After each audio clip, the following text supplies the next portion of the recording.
Welcome back to Psychedelics Today. This is your host, Kyle Buller. Today on the show, I have the pleasure of speaking with Dr. Michael Sapiro. If you haven't stumbled across Dr. Sapiro's work before, you can go back into our archive, check it out. Joe did an interview with him probably over a little bit of a year ago. We'll link that up in the show notes. And for those who don't know who Dr. Sapiro is, I'm going to read a little bit of his bio. So Dr. Sapiro is a clinical psychologist, Dharma teacher, writer, meditation researcher, and former Buddhist monk. He's on a faculty at Esalen Institute and is a fellow at the Institute of Noetic Sciences and is completing a study on time travel, hope, and love with Dr. Julia Mossbridge of the Institute of Love and Time. Dr. Sapiro completed his postdoctoral fellowship in advanced psychology at the Boise VA Medical Center, where he specialized in rural health, PTSD, and combat trauma. Dr. Sapiro is often on podcasts and teaches nationally on the art and science of transformation, expanded human capabilities, self-care, non-dual meditation for personal and community growth. His work integrates meditation practices, psychology, noetic sciences, and social justice, and is dedicated to personal awakening for the sake of collective and planetary transformation. And you can find more of his work at michaelsapiro.com. That's MichaelSapiro.com. Yeah, I'm really excited about this interview, and I really hope that it's helpful for you. I know that I found it to be a really helpful discussion. Just, I feel like it's very timely for what is going on in the world. And Michael reached out a little bit ago saying he was on a little pilgrimage, a little retreat, and he just wanted to kind of check in and share some wisdom and really kind of like what he put out there and said, yeah, let's get you back on the show. And his plug was, how does mysticism, how can we bring the mystical into the ordinary? So we're going to name this episode Engage Spirituality, Bringing the Mystical into the Ordinary. And so, we touch on psychedelics here and there, but I really want to emphasize the emphasis of what we're really talking about, I think, is part of the essence of psychedelic integration. It's like, how do we show up in each moment and embody what we've been learning through these mystical and psychedelic experiences? And how do we take these experiences, embody it, and hopefully show up to create change in our world, in our community, in our life? And so I think a really big piece of this, and I'm glad that Mike and I touched on this, is self-care. Being able to give yourself permission to maybe step back from some of the work that you're doing and to really kind of focus on some of your own practices. And it feels hard to do that, especially if you're somebody that shows up for everybody else. And, especially now, a lot of care workers on the front line, we're dealing with a lot of mental health issues, and really just feels like nonstop working. Really, there's a lot of stuff to be done. Social justice, people are out in the streets. There's a lot of stuff being done in the world that's going on. A lot of work needs to be done, but, how can we also give ourselves permission to really take care of ourselves? Because, I think this is a long-term game here. And if we're not filling our cup up and we're just constantly running on empty, then we're not going to be as effective. So, I think that's a really important point that we were highlighting in this episode, is to really give yourself permission to practice self-care and, take care of your needs so that you can actually show up and hopefully make the change that you want to see in the world. So I hope that you enjoy this episode. I found it very useful, helpful, and just this idea of, how can we bring these psychedelic mystical experiences into our everyday world, into our everyday life, to also help create resiliency, to, feel like it gives us a sense of purpose, meaning, to show up in the world when there's a lot of adversity, a lot of chaos. So, I really just hope that this episode just brings a lot of inspiration, maybe a little bit of comfort in the midst of all this chaos and uncertainty, that, if we can really kind of tune in, do some of our work, take care of ourselves, really how can we do that so we can show up and create a better world for ourselves, right? Show up and fight for justice and create that change that we really want to see. So if you've been running on empty for the past few months, maybe take some time and say, it's okay. I need to take care of myself for a little bit. I still have a lot of work to do, right? So thinking the long term, the world needs you. The world needs you out there. So make sure you're taking care of yourselves. So yeah, awesome. So that's a little bit it from the intro. So just want to say, if you want to support us, you can do that several ways. You could support us on Patreon. That's patreon.com/psychedelics today, and leave a monthly donation that helps us just keep the lights on, keeps things moving. We also have some courses at psychedeliceducationcenter.com. We have a mix of free and paid courses. Some of the newer courses that you can see up there are the Imagination is Revelation, a course that I did with Johanna Hilla on Jung and psychedelics.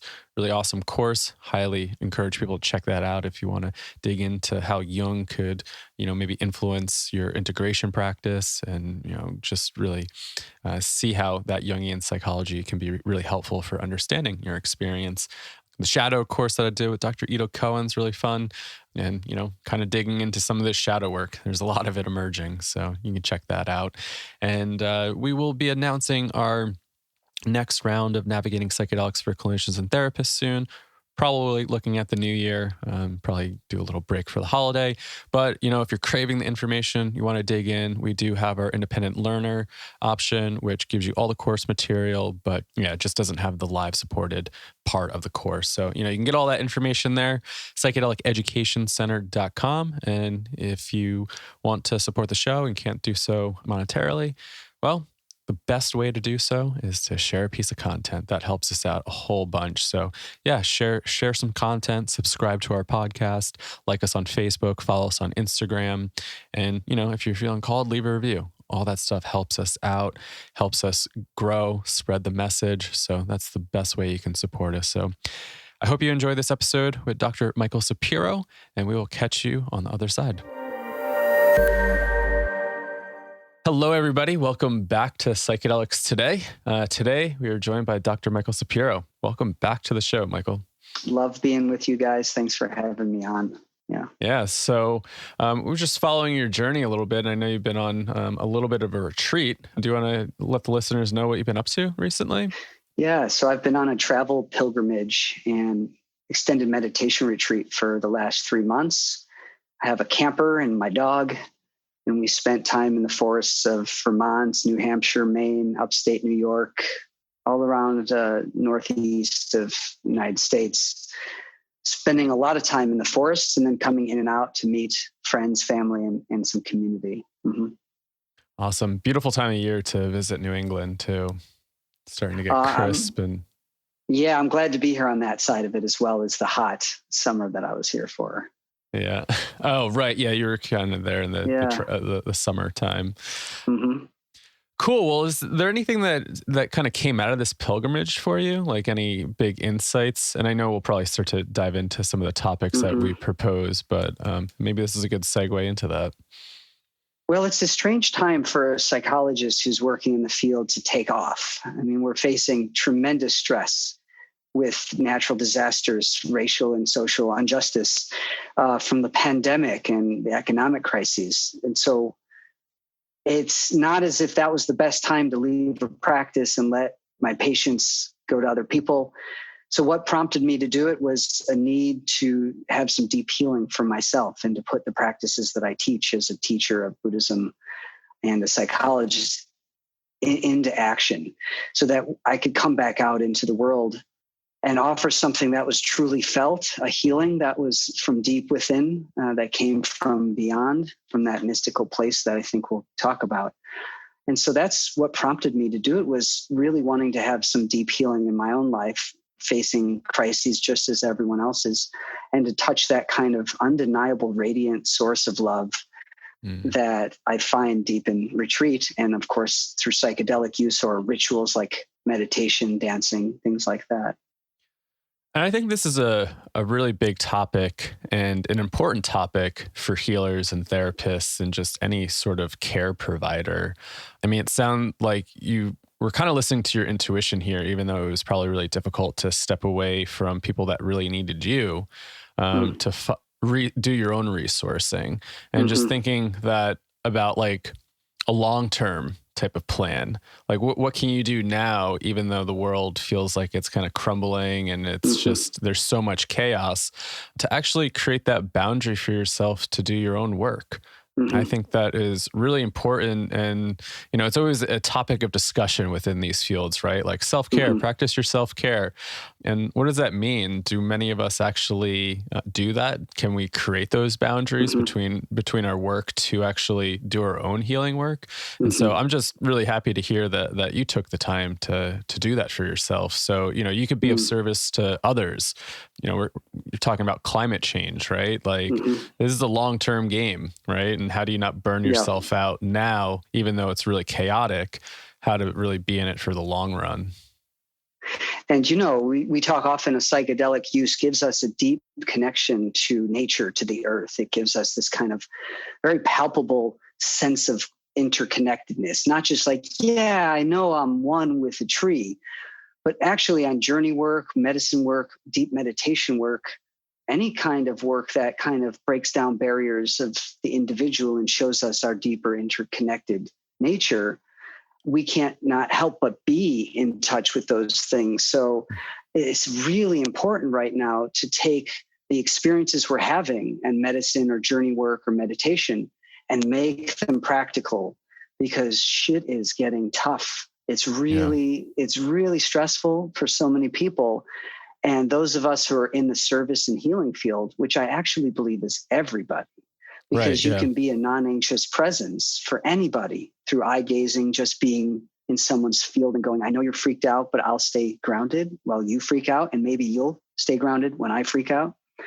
So it was really important for me to go back into the forests and resource so that I can come back out and share that source, which is not me, but it comes through me Hmm. with people. Yeah. And, you kind of touched on that, the practicality, like how do we do that? Mm. You know, do you have any tips? Yeah, this is where I spend my life thinking about. And so what, which one? How do we resource, or how do we bring the source back into Yeah, how do we it? bring the source back into, sometimes when we do feel, we go into, we do the resourcing, maybe we go on retreat and, we feel like, oh, okay, I know how to do this. And then we come back and, maybe we fall into similar patterns, or Hmm. maybe we just feel overwhelmed with that whole process. Hmm. So I'm wondering, yeah, what's your process is now? It's because it sounds like you're starting to reintegrate. You're kind of wrapping up the tail end of your trip. And Yeah, like, so how are you starting to, yeah, move this forward in your life now that you're kind not of not coming out very of it? good. Thanks for being honest. I'm like, check my phone all the time, back to emails, what podcast and webinar am I next? I'm like, whoa, Mike, bring the quiet simplicity and the wisdom of the forest with you as you work. Mm, If I become disconnected so quickly, from the source that I was able to tap into or dissolve into or reside in, then I might need to go back into the forest. Now, am I going to be able to stay in this really clear and crisp mystical state while I come back into the disarray of the political system or crisis climate? Well, I hope so. And it's my responsibility to wake up, to put on my meditation app, or just to sit in my meditation posture, to eat good foods, to do my practices, to remain a non-anxious presence in my family and my community's life. And that's my responsibility and that's my commitment. So I'm coming out of a pretty deep 3 months of retreat, where I also met people along the way. I wasn't just in solitude. There was a lot of solitude, but I met people, and I tried to bring the radiant love of nature, of the mystery, into my conversations, into my eye gazing. So what I found before I left, when I was with patients, is that my mind would start drifting just a little bit. My eye contact was drifting just a little bit. And that was a sign to me that I wasn't present. I wasn't being present. So I was watching myself. And so one practical thing we can do with each other is, are we looking at each other? Are we taking time to pause, to listen, to slow down our speech, to check in with ourselves? How am I feeling in the presence of another person? Because the best gift we give each other is our presence. And so one of the things nature and the mystery taught me in my retreat was to slow down and feel the presence of the mystery in a strand of a spider web. I'm not being hyperbolic. I would slow down on a walk and see this spider web and just be with it for a while. What can I learn? What can I soak in? How can I be with it? And then I would take that into conversations when I met people. So that's one practical way of bringing the wisdom of the forest into our daily lives. I love it. Yeah, and that's so powerful. Like, and just to even, it's funny, I just actually posted a picture on my Instagram story of a spider web, and I was just talking about. Nice. Of course you did, because you knew I was going to talk about it in there. Duh. Just the beauty and just, like these little pieces of nature and how much wisdom they speak to us. And how do we bring that back? Right. And there's so much great metaphor there at times too. I just actually wrapped up a book called Sand Talk about indigenous wisdom, Aboriginal wisdom. And I mean, the author was really kind of talking about metaphor and really using, maybe these metaphors, but just the natural patterns in nature as these complex systems. And how can we really learn from that, and how disconnected we actually are from that at the moment as a civilization, right? I'm going to pause and I'm going to share my screen because Cassandra Veaton and I just presented for the Institute of Noetic Sciences. We literally just got off a webinar on using metaphor as part. Let me see if I can give this to you. So what we were talking about is what kind of metaphors can be a source of radiant presence for us. And so Confucius talked about the green reed, which bends in the wind, is stronger than a mighty oak, which breaks in a storm. So for Confucius, and for a lot of us who work in martial arts, the idea of a reed or bamboo bending instead of breaking is a powerful metaphor of flexibility, resiliency, of standing firm, but also bending when needed. So metaphors are actually a very powerful source, because while we're thinking of the metaphor symbolically, it actually has an embodied presence in us that changes the felt sense of our connection to ourselves and the world around us. And that's what we're looking for when we're doing metaphor, is what is the feeling in us as we're thinking of these metaphors. Yeah, it's almost as if like we operate off of that language. It almost speaks to us on a deeper level sometimes, as, more cognitive, I guess, like linear type of fashion. Humans have just been sitting around fires telling stories, right? And learning from nature for how many years? And tree gazing and dancing with the fire, those natural symbols make something happen inside of us that's beyond cognitive. When I'm deep in retreat, what I'm bringing to you today is not a cognitive or intellectual understanding of the cosmos that I sat and wrote about and thought about. It was a direct experience that I had through nature itself, through the actual essence and feeling of the mystery radiating through nature and through people.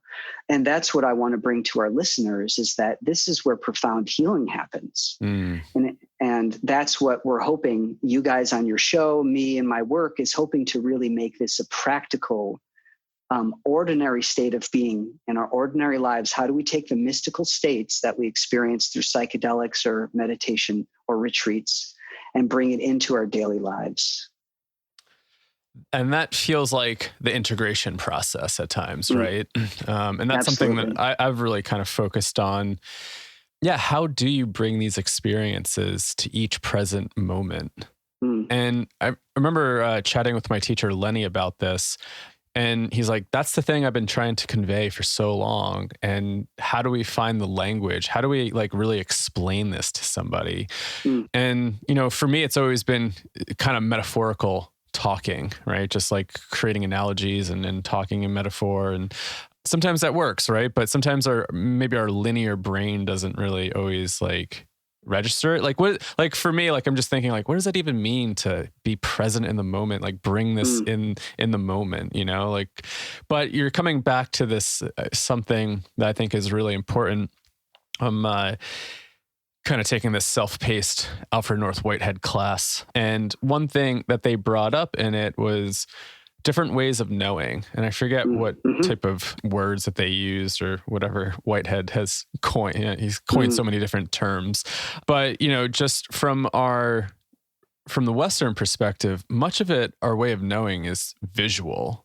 And we seem to discount and, these other ways of knowing don't feel so valid. So intuition, right? Like feeling it in the bones and just, these other ways of picking up data. And it's really challenging, right? How do we feel okay saying this feels valid when we live in a culture that says, well, how do you validate intuition, right? How do you measure that? How can you see that? Which is ironic because it's now a culture that doesn't believe in science anyway. Well, that's not true, but so nothing's real, but that's true too. You're right. Cassie and I, and again, for listeners, Cassandra Veaton is an amazing frontier scientist on human consciousness and transformation.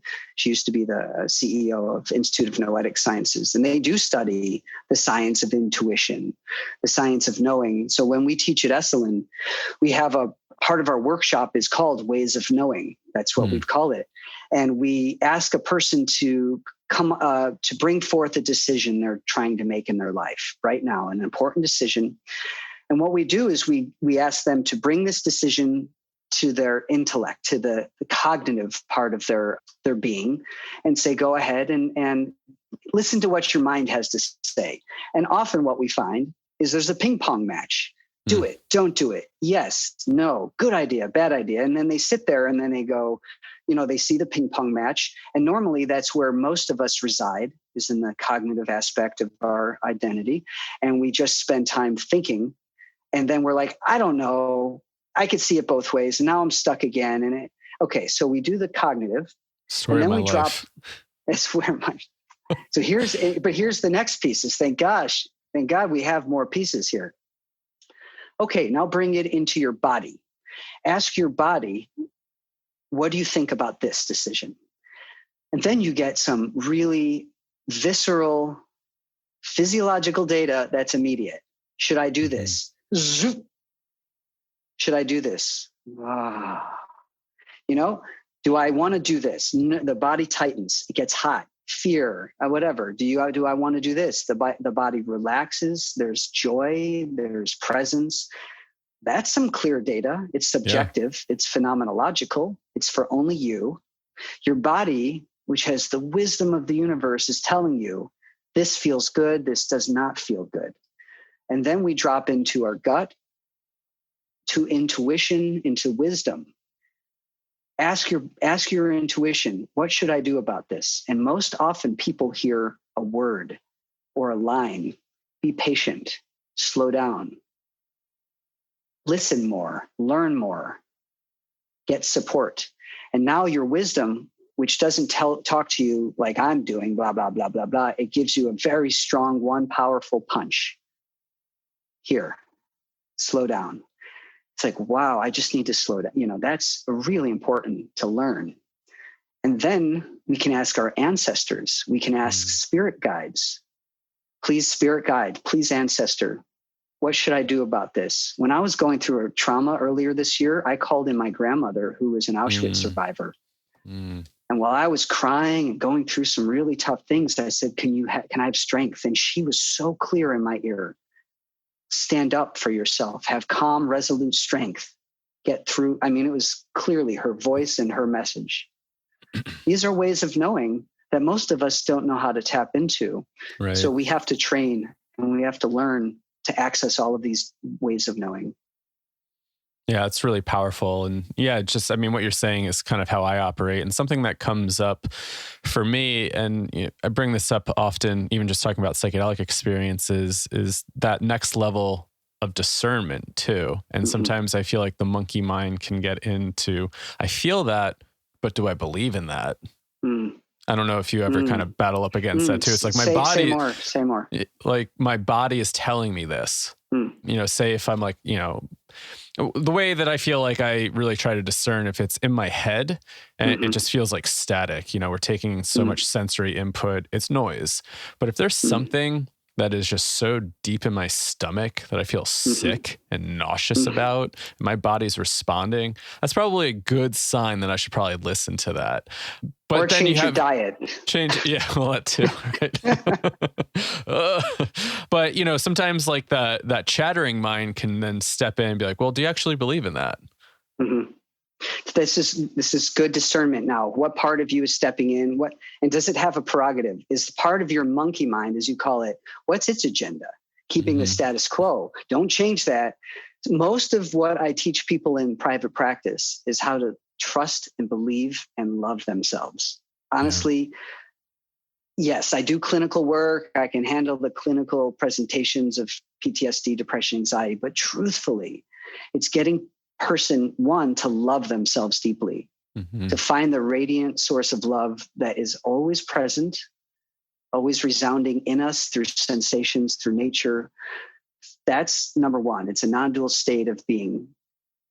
The second thing is learning to trust themselves, learning to hear the inner wisdom, which might be God's wisdom. It could be when people say God speaks to me, that can be wisdom, that can be insight. How beautiful that we have this access to deep knowledge of the universe through us, but we have to be quiet. We have to be quiet to hear the whispers of the heart. Yep. And when you become quiet, the whispers of the heart become louder and they start filling you in. Now, then you have to start believing it. Yep. And the mind might go, don't listen to that crap. That's woo, woo, woo stuff, man. And then you go, yeah, I'm going to discern what part of me is wanting or not wanting that. As you're talking about this, I'm just thinking about some of my own processes around this. And the one thing I just wrote down here was safety, right? And sometimes, the intuition could start to speak to you, and just even thinking about psychedelic sessions, for example, since, it's psychedelics today, you get this deep intuitive wisdom about trying to make a change or to implement something in your life. It feels real. And then, the analytical mind comes in, maybe you need to analyze it. And I wonder how that can sometimes be a safety mechanism to stay in what feels safe and comfortable, because maybe the intuition is challenging you to take a leap of faith. And that feels really scary. And so sometimes it's more comfortable and safer. Well, yeah, it's safer to stay in what's comfortable, even though it might not be serving you. And it takes, I think, a little bit of courage to actually listen to that intuition and start to develop a relationship with it so that you can start to believe and trust it instead of just writing it off as,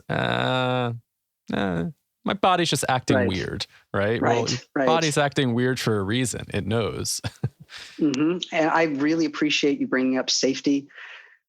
We have to establish safety within ourselves. It's really important that we know we have our own backs. And so some of the work we have to do in our psychedelic sessions when we're doing the integration, because how many times do you have an experience where you're like, that's profound and I'm going to be different forever. And then 2 weeks later, you're like, I didn't really change anything. I mean, that's because it takes so much effort and work to redirect our habits, our mental habits, and our actual day-to-day behaviors. To do that, you need to feel safe with yourself because it's going to be really uncomfortable. It's going to feel like your whole structure is disintegrating. Not only, I'm not even talking in the journey, I'm talking afterward, trying to implement what you learned. It's like, oh man, I might have to change partners. I might have to change jobs that no longer aligns with my values. And then some kind of thinking comes in, which could be reasonable. Like, hey, that's the worst idea ever. I don't want to do that. So what we have to do is have a really strong relationship to ourselves where we know, listen, this is going to be hard, Mike, but I have your back. I'm going to get support. I'm going to have systems in place that are going to help me make this next life change. Because otherwise, why am I doing the mystical work if I'm not Right. following through? I think that's the question that I got caught up with early on, digging into all this, is the constant going into that space and the message is like, why are you back so soon? You know what you need to be doing. You haven't done anything. Interesting. It's Wow. like, oh Yeah. yeah, you're right. Maybe I should take a break here and actually Yeah. sit with it a little bit longer and actually be here. And, I think this is something that I've learned, I guess, through a lot of these experiences. And I think also the near-death experience has really taught me this, but kind of coming back to, this topic of bringing the mystical in the everyday. I mean, the magic is right here in front of us. Yeah. All the time. And it feels challenging to say like the work is to be done here, because I think a lot of us kind of just spend time thinking about wanting to escape that, especially when things get really tough. And so how do we really take these experiences that we might have had as a sense of encouragement? And, you brought this up before we started recording, also to build resiliency so we can show up and do the work here. It really is important that we learn how to be safe with ourselves so that we know, I'm going to repeat this because it's so important, to find a way to know you have your own back. That if this is going to be challenging and tough, I'm here for me. That when this is tough, I'll do the things that are necessary to make sure I have supports in place, that I have practices in place throughout my day, but that I also won't turn my back on the intuition and wisdom that has been given to me as a gift through the journey, through the retreat. Because I think we all know the universe knocks on our door only so many times. And they're like, here, I brought you something. And you're like, yeah, but I can't do that yet. Here, I brought you something, but I'm not ready. Here, I brought you something. And then eventually the universe is like, goes to another door. Here, I brought you do this then. This dude doesn't want it. Because it's scary to take the mission from the universe serious. It's scary to live up to our own potential, because then we got to fucking do it. We have to do the things we've been gifted. And so we got to learn how to be safe with ourselves. And so many of us with trauma struggle to do that because we weren't safe in the outside world. So we have to relearn how to be safe on the inside now. That's why it's so complex to do a psychedelic experience and get mind blown, but then not be able to implement it or integrate it, because there's so many layers that are in our way. Yeah, and just what you're talking about, I mean, it's just so interesting we're having this conversation, and so much of it just actually resonates with some of the conversations I had earlier. I was just recording a podcast with somebody else for their podcast. But before that, I was chatting with my shamanic teacher that I did a bunch of work with during my undergrad. And, this is like the exact kind of conversation we started having, was really trusting spirit. When it shows up and delivers you a message, how do you trust that? But then the other part is, how do you actually start to put that into action and believe in it? And, it's scary to step into that. And I think fear blocks a lot of us from stepping into that power, because it makes us a little bit more vulnerable. It makes us a little bit more exposed when we start to step into that. And something that he brought up to me today, and I thought this was pretty interesting, was like, some of that's personal, right?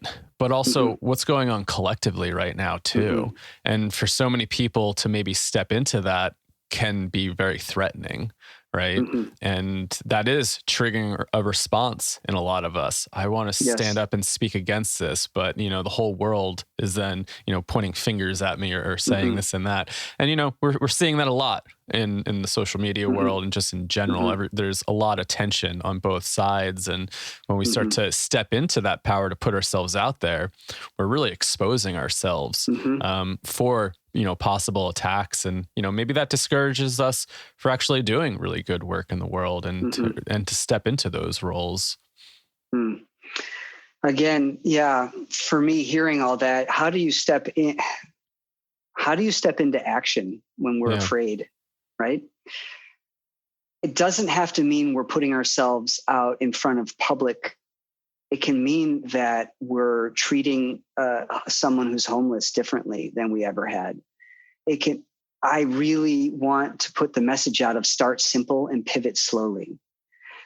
Many of our listeners are going to want to we're feeling the collective pain. We're watching racial injustice occur. It's in front of us on videos. It's guttural and painful to watch.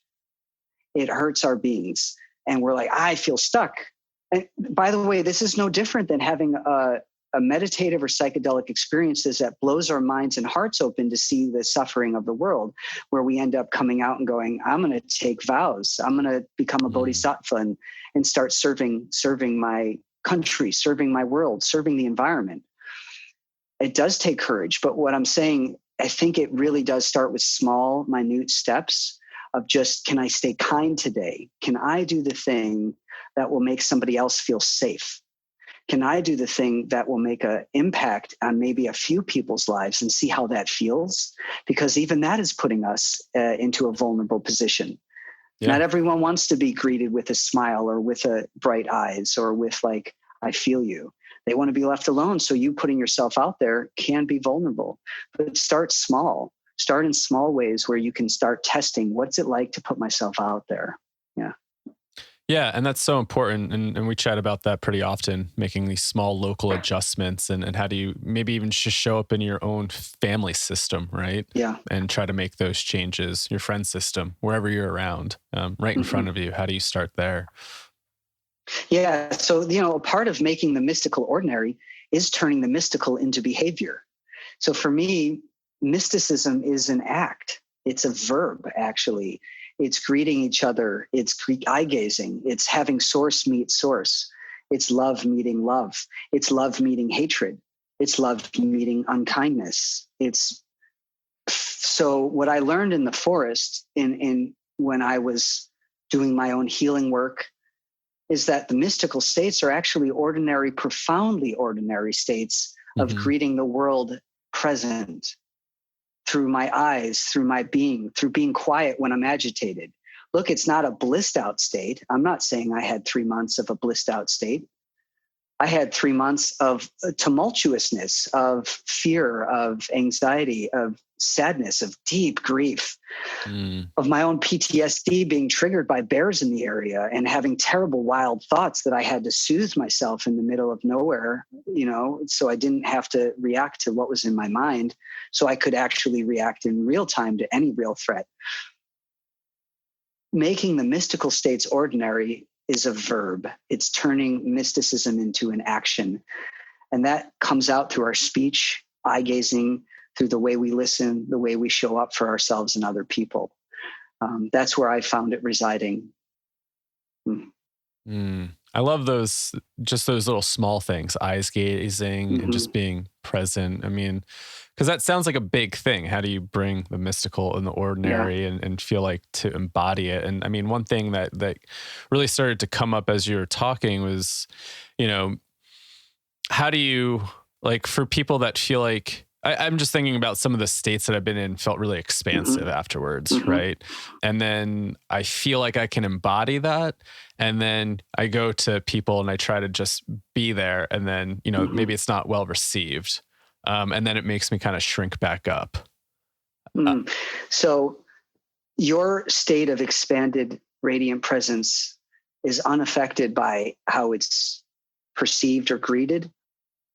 But Kyle gets involved with the reception of your expanded state and takes it personal. Right. Kyle goes, ooh, I didn't like how they took that from me. I didn't like what they did with it, which is totally fine and reasonable because Kyle is a human being with likes and dislikes, and he wants to be liked. He wants to have a good impact. He doesn't like being uncomfortable. So how can you infuse that mystical radiant state within Kyle more often? So as Kyle's having that, he then gets reinfused with love from the mystery, and he soothes himself through it. Oh, they didn't like that. Oh, I didn't like that. But you're staying grounded in that effuse, radiant sense of love that permeates everything anyway. So it's more and more staying in touch with those states. While Kyle's having his own experience, Kyle gets infused with it at the same time. And so what's a practice? I mean, how could people implement this, you know? Self-awareness is the first piece. Watch yourself. What's Kyle doing? What's his facial expression? What's his body telling him? What is the mind saying? So self-awareness so that you can be present with your own experience without reacting to it. Mm. So the first thing I teach anyone that comes to me, and most thing that I build, is self-awareness. The second thing is calm, staying calm. And I don't mean you have to be, I am a calm Buddha. I mean, come on, dude. Like, listen to me. I'm exaggerative. I'm this Jewish guy who's like, yeah. But be calm, because your nervous system, if it's not, it thinks it's in danger, or there's heightened threats, or it's agitated. So first of all, be aware, self-aware. What's going on for me? The second thing is, can I keep my physiology and my nervous system relaxed to a place where I'm more in control, meaning of my own self inside? And then can I stay open-hearted no matter who I'm facing? Can I stay open-hearted? So these are real practical ways of bringing the mystical states into the ordinary, because Mike can't be mystical all the time. I mean, I'm deep into relationship stuff. I'm deep into my own traumas, and I'm trying to survive, and I'm making money, and but the truth is, what holds Mike is the mystical state. The mystic Mike can hold ordinary Mike, and then they fuse through self-awareness, staying calm, and then keeping the heart open, and then discerning what to say and do. That's the piece that comes after. Being aware, staying calm, being open-hearted, and then discerning, what do I do next that's skillful, healthy, and helpful? How can the mystical state in me come out through my speech and behavior? The mystical state is love. How can love come out through my actions, my speech? And maybe what I need to do is go take a time out in my room so that I can return to love and re-engage in a different way. This is where the mystical becomes ordinary. I love that. Thank you. And I'm just thinking about, you brought up self-awareness, and then thinking about the nervous system. Okay, something triggered me. I'm becoming self-aware of that. Do you have any techniques to help with that bodily sensations? Yeah. I mean, when this stuff comes up, it's like that's what takes over most of the time, right? Absolutely. Our fight For or most flight people. kicks in, we freeze. Yes. And so I'm wondering Yes. if you have any techniques after that self-awareness to go, okay, this is starting to hit me. What can you do to really kind of stay in that grounded, calm presence? You and I know it well, breath work. Yeah. Breath work. It's the one thing that's an immediate medicine for the nervous system.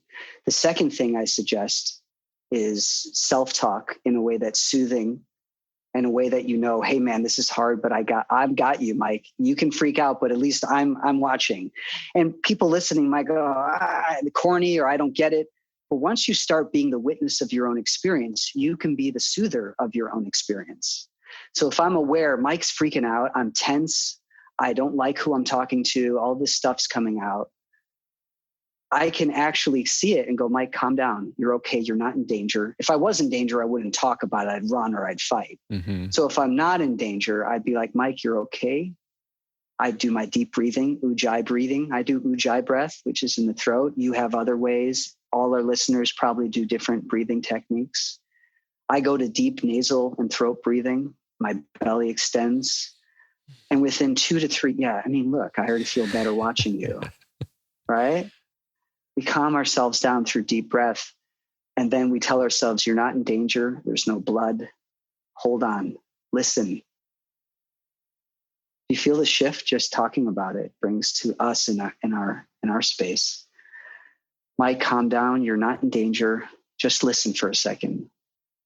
And my ego immediately either wants to fight or but I've trained it now to be like, okay, like, I don't want to be in that agitated state. I don't want to be angry. Calm down, man. When I talk to vets, it's calm the fuck down. That's an intervention. But seriously, that's the language that we use. Calm down, calm ourselves down. And immediately we have access to the prefrontal, like, okay, hold on. So it's deep breathing. And it's telling ourselves, you're not in danger. Hold on, just listen. This takes practice, Kyle. This has taken me many years to get to a place where I can do this habitually. And when I can't, I go to timeout. And I'm glad you bring that up, because I feel like sometimes we tend to maybe not do that. Like when you said that, I'm trying to remember one of the last times I guess I had one of these big responses where I had like a freak out. I mean, it was years ago. And I think I was at work, something happened. And I remember I was on the verge of just blowing up. Like I could feel my blood boil. And, very rarely does this happen, but something just triggered me where it just like, made my heart beat fast. I felt my blood boil, and I was just about to like, scream at somebody. And I had to say, Kyle, you're getting activated right now. Remove yourself from the situation. And I walked outside and I said, I just can't engage. Like I have to sit here and breathe. And I'm just noticing my body shake. And I was just allowing my body to shake as I was breathing through it, and really becoming aware, like, why did that trigger me? Why am I so angry right now? And really put myself in timeout for like 10 minutes before I could actually go back and then communicate to whatever happened. I forget what was going on, but it was like, if I just allowed my body to react as it wanted to, probably wouldn't have ended very well. So being able to just remove myself, become self-aware, and then kind of come back into that heart space and be like, wow, And none of those are not mystical states. The eruption of volcanoes, the image of Kali and Shiva, these are partly archetypal responses that we all have. The demons come out, the destructor comes out, but the witness that contains love is always watching. That too is a mystical state. So we're not bypassing anger to get to flowery oneness.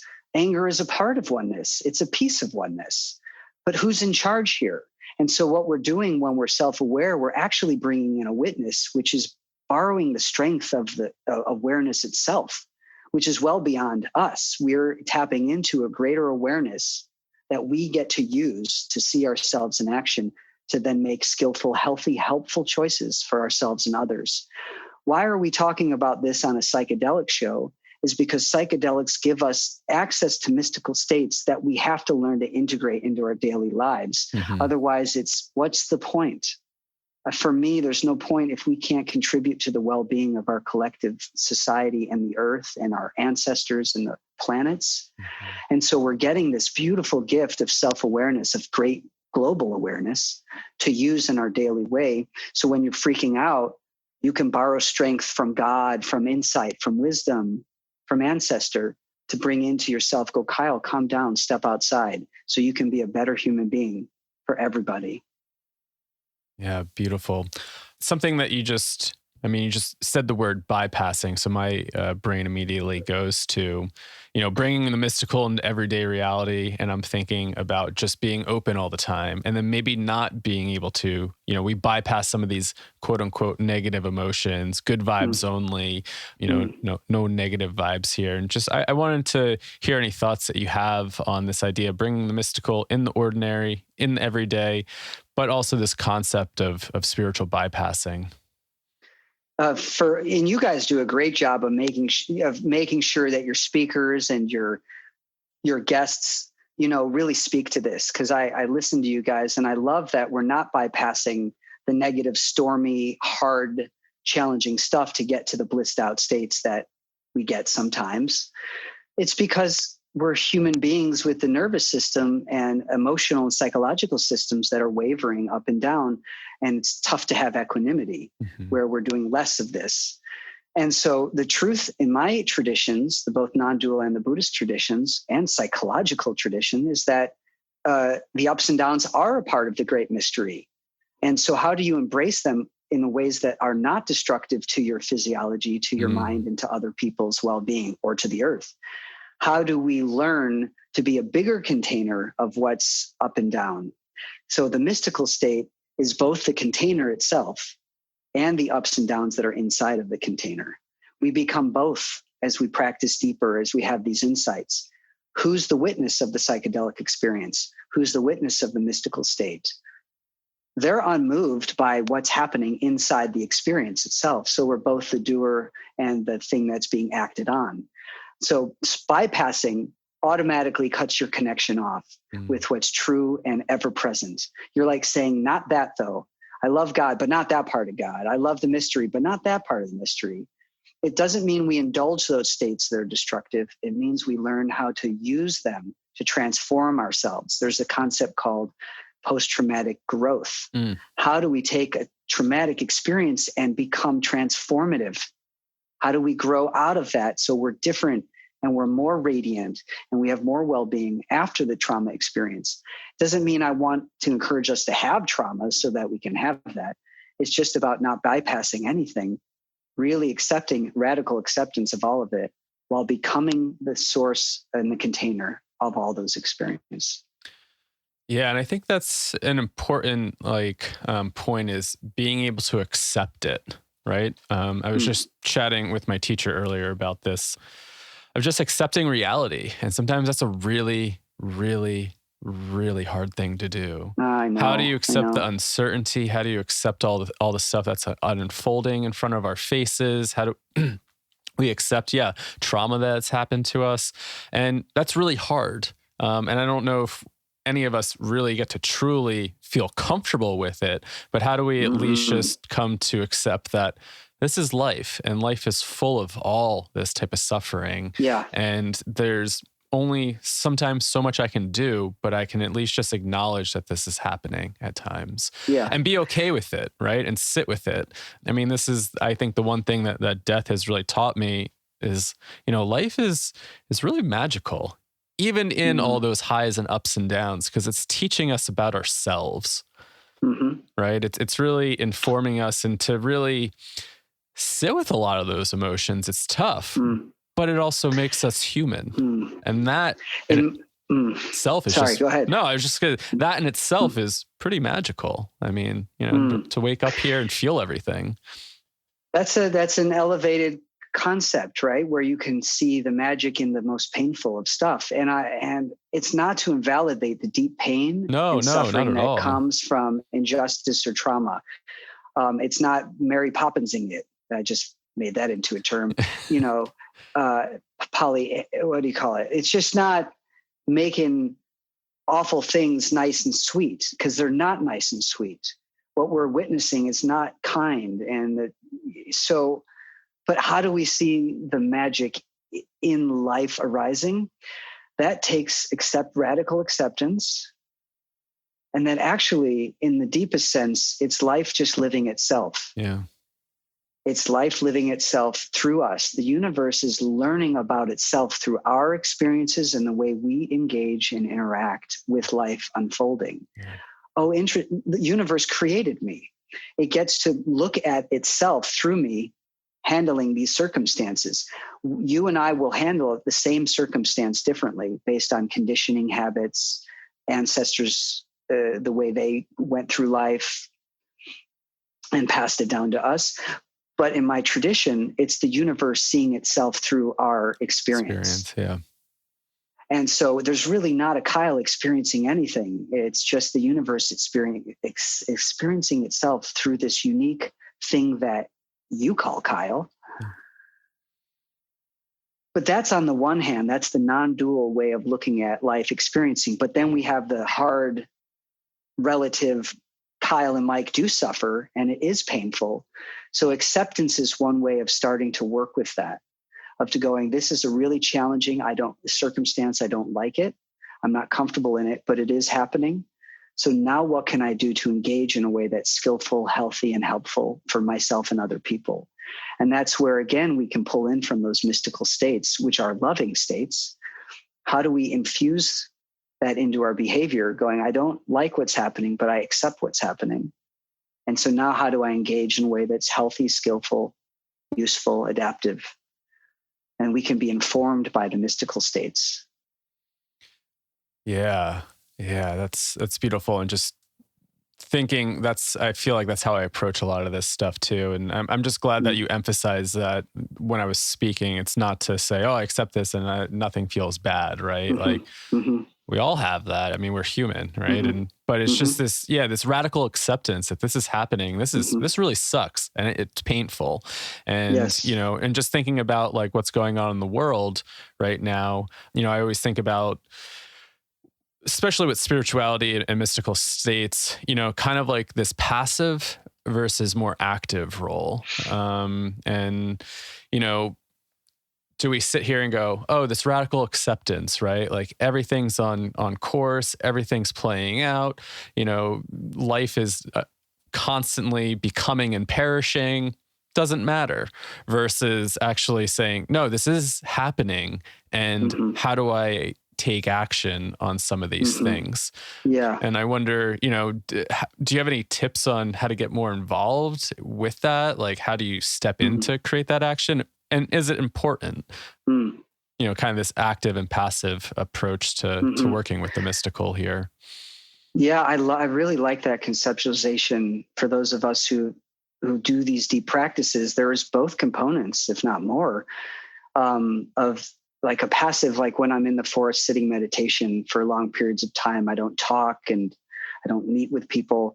It would seem like I'm not working on the world's issues, but the truth is I'm healing what's deeply wounded inside of me. One, because I'm precious too. My life is about service, and it needs to be about service of this vessel, this body, this mind and heart. If I'm not doing any good work for this guy, it's really hard to offer it to others. So it's an interesting idea to call it passive, but in some way, right, I'm sitting on a mountaintop and I'm not really engaged in what's going on in the world.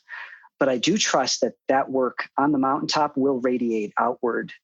And then the second thing is engage spirituality. Once I've done the work, now I could stay in the forest. I sometimes want to. You mean I should come out of my camper sitting on the side of this river and deal with the pandemic, the economic crises, racial injustice, and all the fires, let alone everything in my own life? Like, that's what I'm going to come out of the forest to? Like, hell no, I didn't want to do it.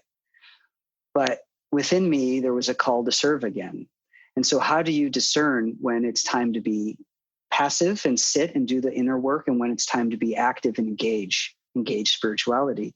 And each one of us has to come to our own process of discernment. For me, engaging means that I do this work with others and that I engage with groups that are doing work of value that I believe in: social justice work on the environment, work on economic equity for everybody. And for me, I join as a psychologist and a teacher, and I give what I can and through my skill sets. Everybody listening has to discern what's best for them. And being a father, just being a father and being a really good father is active, engaged spirituality.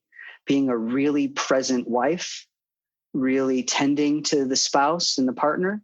So we can just do that and know that we're making a difference in the world. Or we can join organizations, or we can take our spirituality into action on large national or global settings. It's for us all to discern. But my job is to help people recognize that these are profoundly mystical experiences that we make ordinary through our behaviors and our ways we engage with everybody.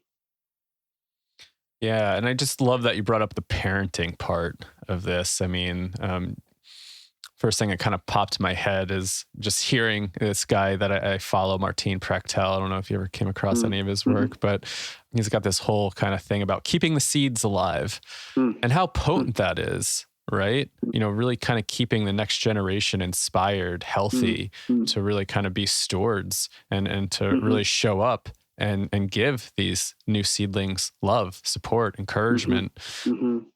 And that in itself, I think, is a huge responsibility. I'll tell you, it's probably the most important. Yeah. I have a dog. I chose not to have kids, and God bless all of you parents out there. And I come out of the forest and I stay with families. I'm like, my nervous system goes crazy within hours of being with kids. I'm like, I need to go back to my cave.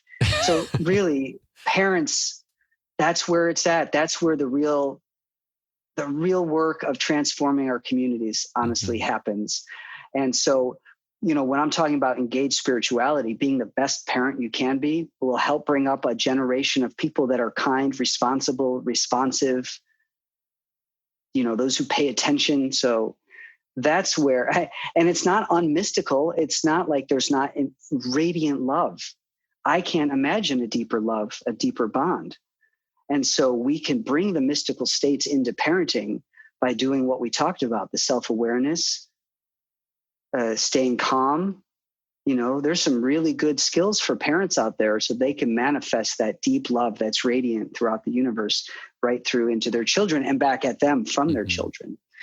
So, we could talk about any topic, parenting, being spouses, being partners, being a good business owner. You can infuse the radiant, profoundly impactful sense of love into everything we do. That's what you and I are hoping for with the work we're doing. Yeah. Yeah. And I guess something that comes up with the family stuff and thinking about like that passive, like I'm going to go off and sit in the mountain and meditate, and just thinking about some of these intergenerational wounds that keep happening. And I wonder how much of the situation we're in sometimes because of that, kind of coming back to some of Martin Prechtel's work.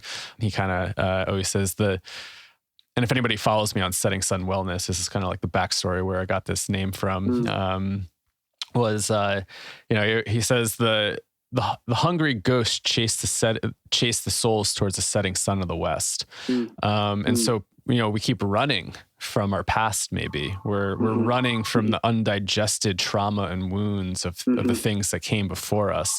And how do we actually sit and be and try to transmute some of this energy that's flowing through me right now from the past? That's correct. And I think, that is really deep, profound work. If, we could really sit here, and psychedelics being a tool to really help me kind of clear out some of this ancestral, intergenerational trauma that's flowing through me so we don't have to keep passing it down. I think it's really important work.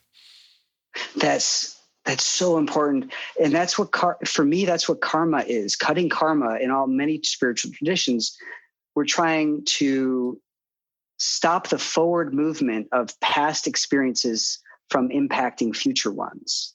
So karma is like a ripple, a stone being thrown into the pond, and it keeps rippling forward out. Stopping our karma is not only our own personal karma from this lifetime. Oh, I have some bad habits. Let me start working on those bad habits so they don't ripple out and hurt myself and others. But ancestral karma, my grandparents' Holocaust experience ripples through me and my generation. And so it's my duty to help cut that karma too, by not reacting in ways that they taught me to react to the world. I don't have to react like a Holocaust survivor. I don't have to do that in my body. It takes a lot of effort to discern, oh, this is my grandmother's. It takes a lot of mindfulness and paying attention to go, wait, this isn't mine. So I don't need to react to this. And psychedelic work is so powerful for seeing where that all, because it comes in your face. You're like, holy shit, that's not mine. That's my ancestors. So now what do? You get therapy. You go to other guides. You come out of that experience going, I don't want to propagate that part of my ancestry. I want to bring forward the creative, the artistic, and not be another source of PTSD in the world that radiates tension and fear. That's, so that's our job also, to do that work of cutting the karma of our ancestors that we don't have to bear and carry anymore. And we do it by going to the caves, by meditating deep retreats, by doing our psychedelic journeys where our intention is to help clean those wounds within ourselves. And that's what I spent a lot of my time this retreat doing, clearing ancestral and personal wounds. And I scrub it, and it hurts so bad to scrub open wounds. But love is the medicine. Mm-hmm. Love is medicine. And it's so powerful to feel the love of nature, of the seasons, radiating in our bodies and through us, cleaning us, washing us clean. It's like a baptism in a very real sense. So that's the kind of work that psychedelics and meditation can lead us to, taking the healing potential of the mystery into our very own bodies. Beautiful, beautiful. Mm.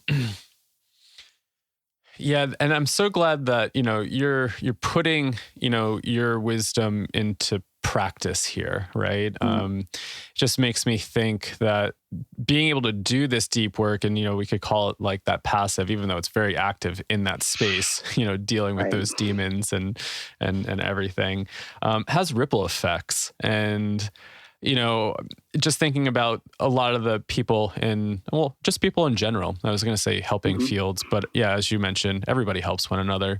Hmm.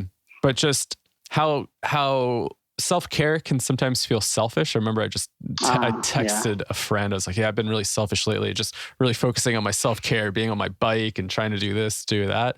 But I think it's a really good reminder for people right now that, if we're Hmm. not taking care of ourselves, if we're not spending the time to do some of that work and set those boundaries, it's really hard to show up in the world when we're feeling completely drained. And we're Hmm. not taking the time to, fill our cup back up when we're running on Yeah. empty. And, if it feels selfish and you feel, oh, like I can't do that because I need to like do everything else, how do you Hmm. create that time for yourself?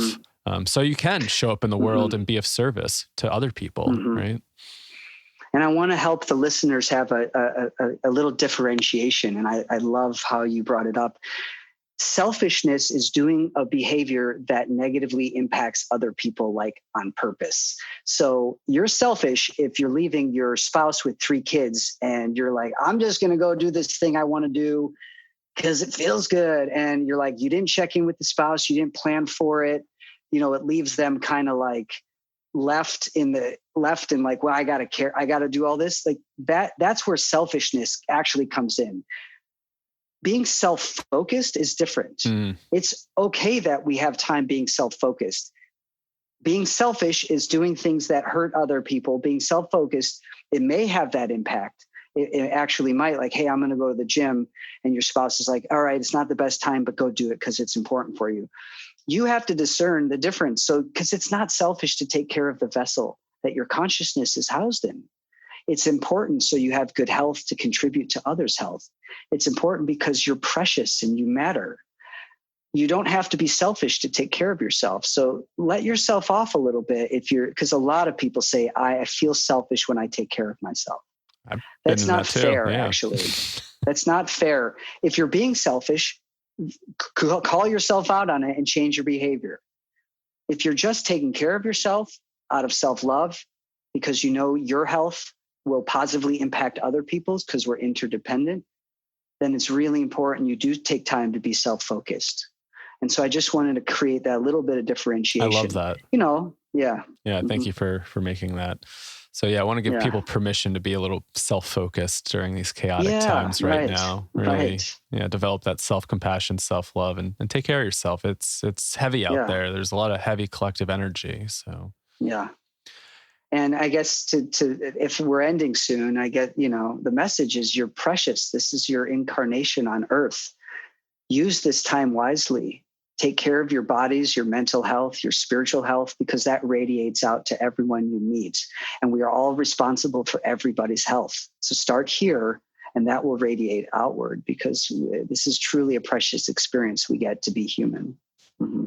I love that. And I think maybe we will wrap on that. I see that we're at the hour, and that just Mm. is really profound wisdom. So thank you for sharing that. Oh, thank you. Anywhere people can find you? In the Online? caves In or the caves? forests Yeah. People want to look up I your guess I've work. come out now. michaelsapiro.com. I'm on the Instagram. That's what it's called, the Instagram. Instagram, yeah. I'm kidding. And Instagram, Dr. Mike Boise.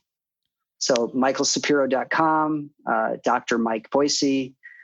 That's the best place to find me. And, I'm always so grateful to be on the show with you guys and to get this message out and to work with you. Yeah, so that's where they can find me right now. Awesome. All right. Well, Dr. Yeah. Mike Sapiro, thanks so much. And I'm sure you'll be back on soon. So really appreciate your time. Great to be with you. Thank you. Thank Take you. good care.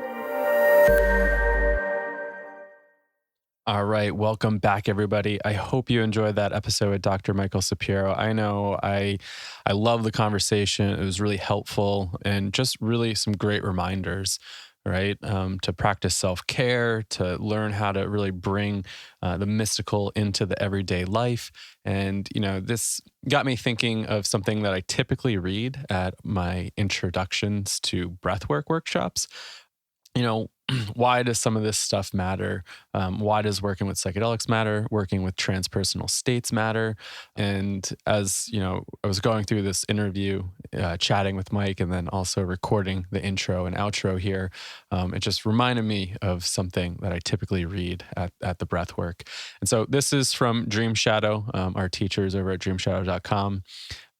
And this is just to describe Dream Shadow transpersonal breathwork. So, Dream Shadow transpersonal breathwork is an applied practice link philosophy that uses the method of Stanislav Grof's holotropic breathwork as a modern shamanic practice for self-discovery through cathartic re-experience of events from a person's biographical history and the process of birth, as well as the potential apprehension of archetypes and events in the cosmos.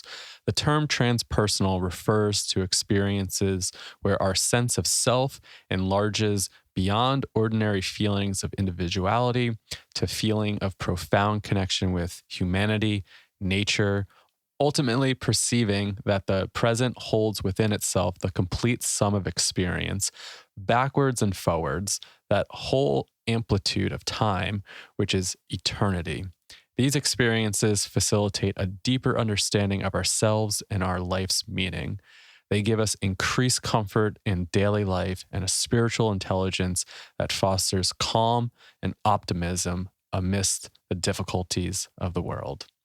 So I think just that sentence about transpersonal and why do we do this work, and why do we, go on retreat? Why do we engage in psychedelic experiences? Why do we do breath work? Why have a transpersonal mystical experience? And again, I just love this last statement here. These experiences facilitate a deeper understanding of ourselves and of life's meaning. They give us an increased comfort in daily life and a spiritual intelligence that fosters calm and optimism amongst the difficulties of the world. There's a lot of things happening out there, and I think the best thing that we can do is help to really go inward, to really regain control of our nervous system, our inner world, so we can stay grounded, we can accept what's happening.